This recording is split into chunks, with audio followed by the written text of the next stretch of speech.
Have you ever been traveling on I-80 just west of Winnemucca a little bit and noticed that massive, crazy looking structure on the south side of the highway and wondered, what the heck is that? Well, I did, so I finally stopped, and what I discovered just blew my mind.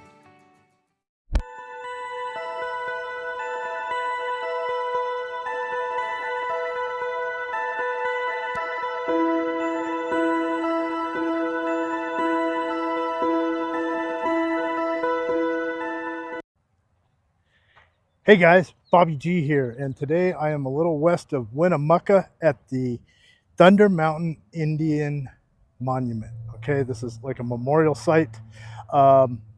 Driving by this place on I-80, I always used to scratch my head and go, what the heck is that crazy looking structure over there? What is all that stuff? Could never figure it out. I finally stopped, and it's a whole memorial with all kinds of crazy artwork. Anyway, I reached out to the caretaker, Fred. He has agreed to meet me today, and we're going to take a look around this place, and if I'm lucky, I might get inside this thing, which is closed off to the public, and share that with you. So hang on, let's see what we have in store today. This should be exciting. Okay guys, as you enter Thunder Mountain, you'll see the state historic sign, some different little rules, and they do ask for a donation. As you enter the monument, you'll be overwhelmed by all the over-the-top and definitely unique artwork that you see in basically every direction you look. This place was the vision of Chief Rolling Mountain Thunder, and he started this endeavor back in 1968. Chief Thunder was born on the Creek Indian Reservation in Okmulgee, Oklahoma, way back in 1921. As you enter the monument, wander over to the visitor center, throw a couple bucks in the donation box, and take a look at the billboards, which are loaded with information on the history of this place, and it is extremely interesting. One other thing I noticed on the Google website, it shows this place as being permanently closed, but it is definitely open for self-guided tours. You just can't enter the structures. Now I'm looking for Fred. He's the local overseer here, hired by the descendants of Chief Thunder, and he spends a lot of time going over the history of this place, and I really appreciate his time. Thanks, Fred. So Chief Rolling Mountain Thunder, what was his vision for all this? Okay, well, after he got out of the service, you know, he worked for Forest Service for a while. He always wanted to do something that people would remember with the plight of the American Indians. Yeah. So, from a lot of what I've read, a lot of this was inspired by visions from the great spirits, so he referred to, in his direction of going through this. And a lot of I know that he scavenged a lot of stuff from several miles around to incorporate in this. Everything he used, with the exception of cement, yeah, he found within a 50-mile radius of here. It seems to be a lot of reference to him with this memorial to the Indians and the travesties that have happened. There was something related there to taking the white man's trash and using that as a building material.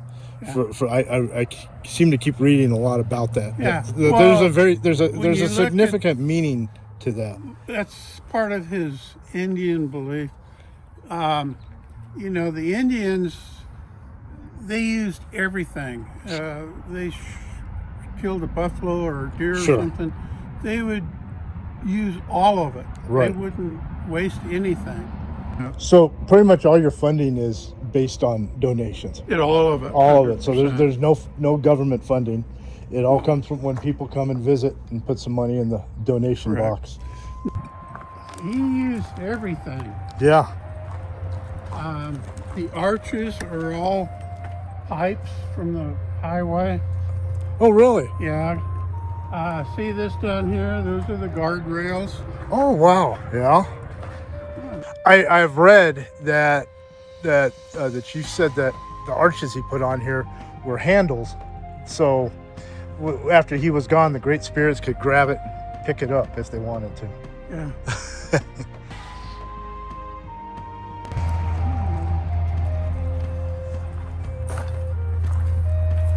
Feel like I'm walking on sacred ground. In 1968, Chief Thunder had visions from the Great Spirits to head east and to build a memorial that highlighted the plight and the struggles of the North American Indians. As he traveled in his 1946 Chevy truck loaded with 8 kids and his wife, the truck died somewhere around here. Every time he fixed it, he could head back west, but every time he headed east, it continued to die. And he figured this was the Great Spirits telling him this was the spot. In 1983, there was a fire which was believed to be set by arson, and it destroyed a lot of this site. The buildings that remain are the buildings that survived. In 1989, unfortunately, Chief Thunder took his life. In 1992, this was named a Nevada State Historical Site. So Fred has led us inside the enclosure, and we're heading up the stairs to the patio area. How lucky I feel, and how rare of an opportunity this is.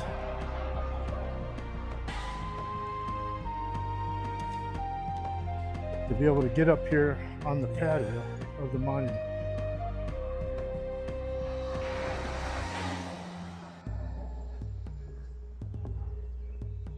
This is a very rare opportunity. Everywhere you look, there's just difference. You know, you got, it's like little children up top. The amount of work that has gone into this place is just mind-blowing. Look at all the bottles.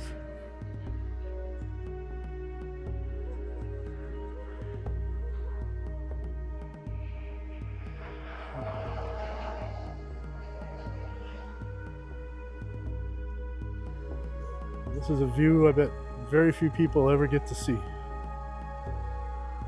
All the faces in the post up there. So, I mean, every Little ones right up at the top. yeah. It's like the more you look, the more you see. Oh yeah. All right, let's head down this stairway again. It's pretty incredible that I actually got to come up here. The view from up here is quite different.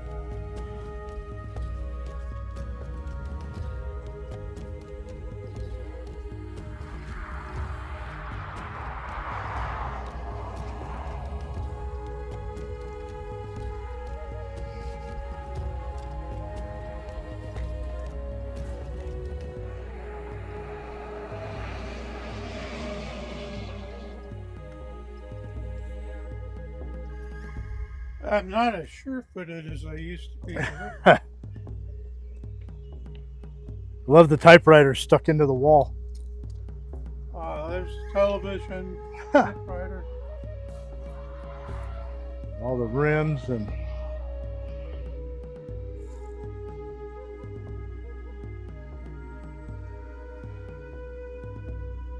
just amazing.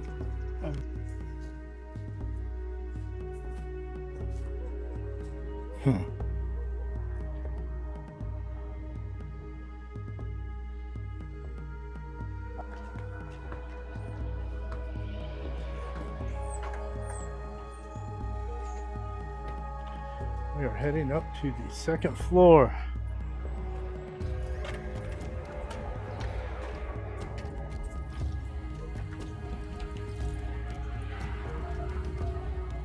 When I moved out here, I came out with the woman from Eureka, California. And of course there in Eureka it never gets over 70 degrees in summertime. Yeah. And here, that first year out here it was at least 100. And it was too hot for her. Wow. But this was the kitchen. Oh, wow. Oh my gosh. Or not the kitchen, library. There's a library. You got a Yeah. stove over here. Yeah, all the. It's like all the. Yeah. Are these railroad ties? Pardon? Are they railroad ties or is that No. That's shale. that's shale? Yeah. And he's got all them wires on it. Yeah. And then in the family room, he cut all of the wires off, and the whole ceiling is collapsed inside the family room. So he's looking outside through one of the bottles. Look at that. Now, some of the kids, some of the girls, they said there was a couple bottles every year had a bird's nest in them, where the back end was broken off. Yeah. And they would come up and watch the birds as they hatched.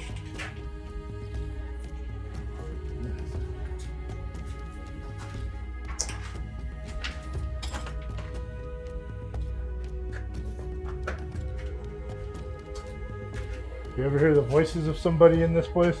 Pardon? You ever hear the voices of somebody in this place? No, but there's a guy that lives across the freeway from here. Yeah.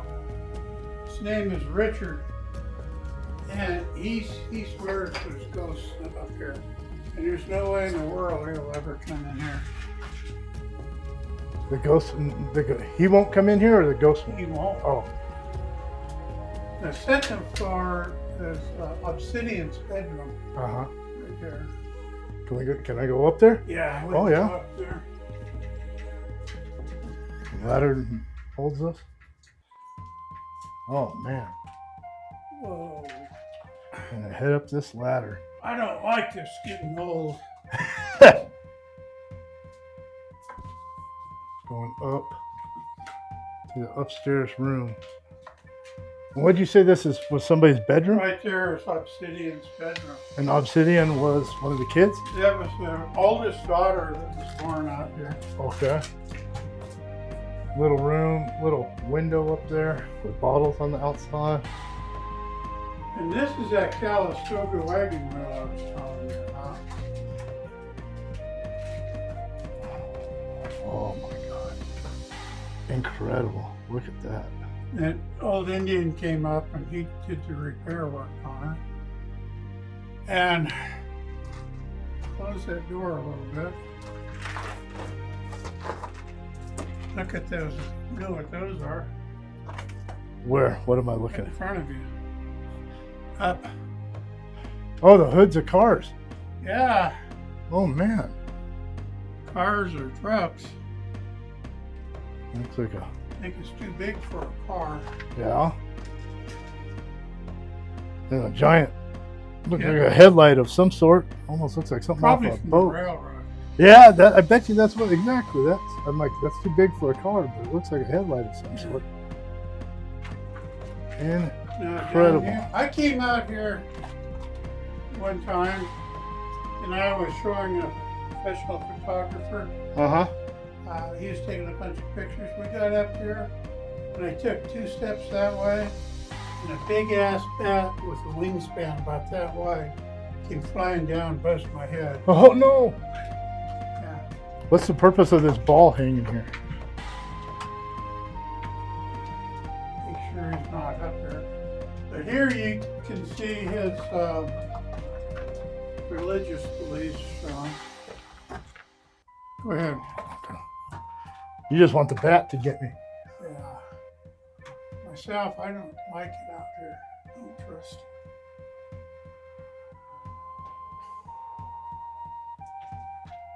Wow. Right. You can see all these faces he's got in the wall behind him. Oh jeez. I didn't see that. There's so much. This was the kids' playroom. This was the playroom up here? Wow. And that tether ball has been up here for God knows how many years. Well, I noticed 30, 40 years. it says Kmart. I don't know when the last time is I saw something from Kmart. I don't know. Look at these bottles. Incredible. And all these bottles are things he has scavenged. Oh, look at this old light fixture. Wow. Incredible. Climbing down the ladder.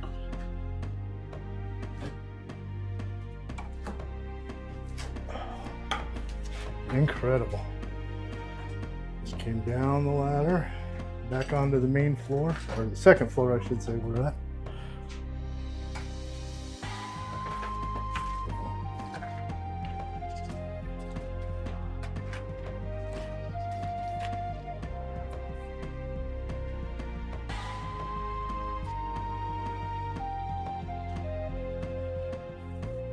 Incredible. And I've done a lot of work here. No wonder you don't want to come inside this fence.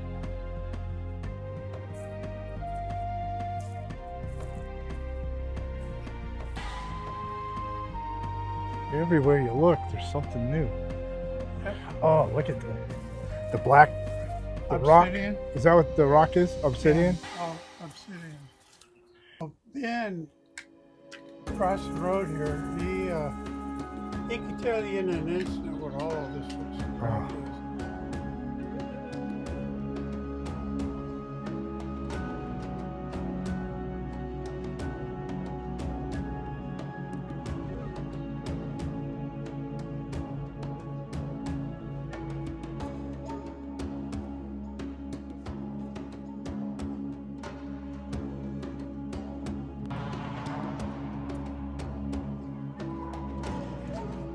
All the offerings left.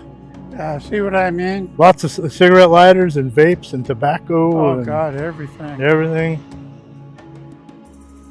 And over here, they usually throw their coins and stuff. And I come through it every once in a while and pick up all this other stuff like this, Yeah. toss it over there.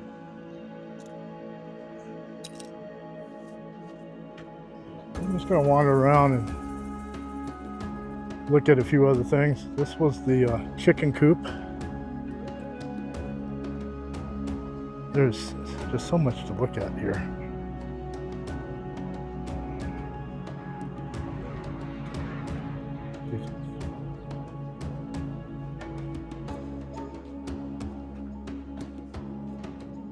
So this was the original structure. We just refer to it as the roundhouse.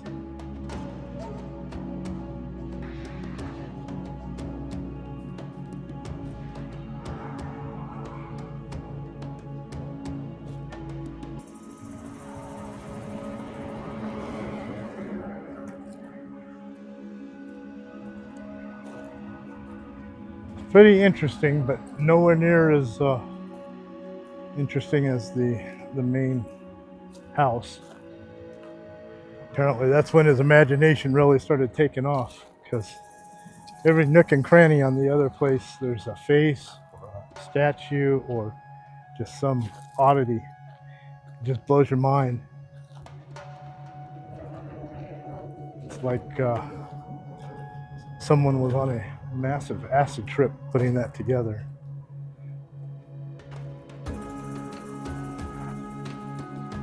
So right here, this structure used to be 3 stories tall until a fire destroyed it in the early 80s. And a lot of this was used as a hostel, and people traveling through would stay here for a day or two, sometimes weeks, and they would help Chief Thunder on the construction of his projects going on here. They'd volunteer their help, and apparently he would feed them.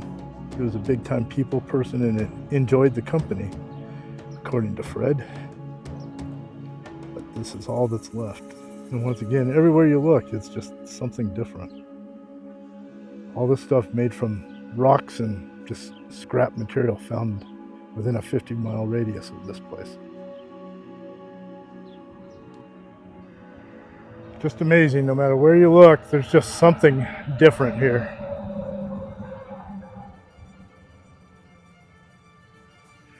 A lot lot of years of work by one man with a very unique vision.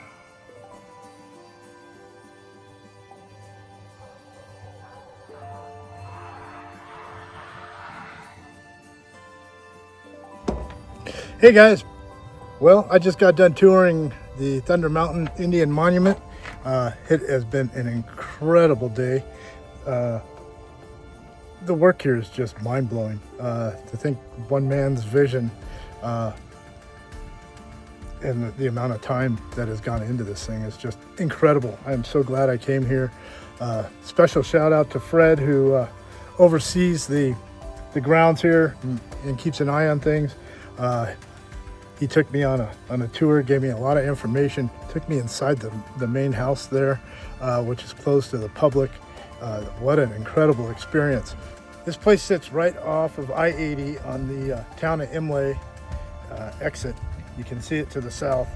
If you're passing by here, man, I highly suggest you come in here and look around. It's self-guided, leave a little donation there, but everywhere you look, there's just something else to see. There's so many hidden works of art in this thing.